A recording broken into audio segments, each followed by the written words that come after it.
And of course, you're welcome back. We're doing the pause right now. Lawyers for Asin Central MP Kennedy Agyapong have raised concerns over comments made by NDC's running mate, Professor Nana Agyapong, which they say puts undue pressure on the court. Professor Agyapong, while interacting with officials of the Ghana Integrity Initiative, called for the law to deal with the MP, as was done in the case of the Montier 3. Mr. Agyapong's lawyers today raised the matter as they pushed to have the court grant them an in-camera hearing. Court correspondent Joseph Akable reports.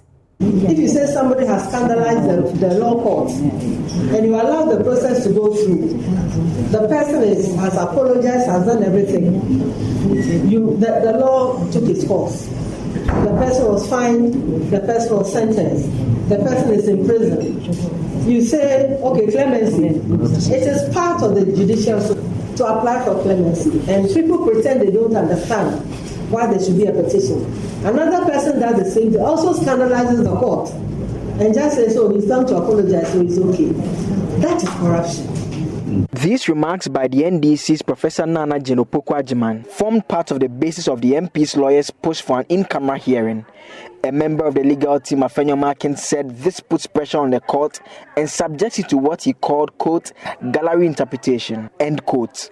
This was when Dr. Kenado, who has granted the MP a 14-day excuse duty, addressed the court. Justice Wuni, however, rejected the request for an in-camera hearing. The MP is to show up in court and defend comments he made, which the court considers as amounting to contempt. But the MP has so far been absent, his lawyers explaining he's unwell. In a testimony lasting well over 60 minutes, Dr. Ado said the MP's condition was unusual. This, according to him, was because of a medication he placed the MP on for 14 days.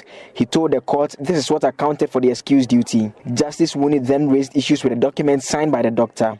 First was the fact that the document did not have an outpatient department number, aside from pointing out that the MP's age is not stated on the document, even though it provides for that. Dr. Ado first explained that he issued a note on an outpatient basis. This, he said, was after he had detained the MP on September 25 and discharged him on September 26. On the MP's age, the doctor said he opted to write adult just so his age is not noticed by anyone who sees the document. Justice Wuni pointed out that the MP is a public figure whose age is known. He added that he was surprised the age was not written, even though the form required that it is written. Dr. Ado agreed with the judge. The medical doctor then stated further that he granted the MP 14 days without a review because it was necessary. While adjourning the case, Justice Wuni said, quote, as professionals, as much as possible in the interest of this dear nation of ours, we must do what is right, ethical, so as to lift this country to higher heights, end quote. The case has been adjourned indefinitely.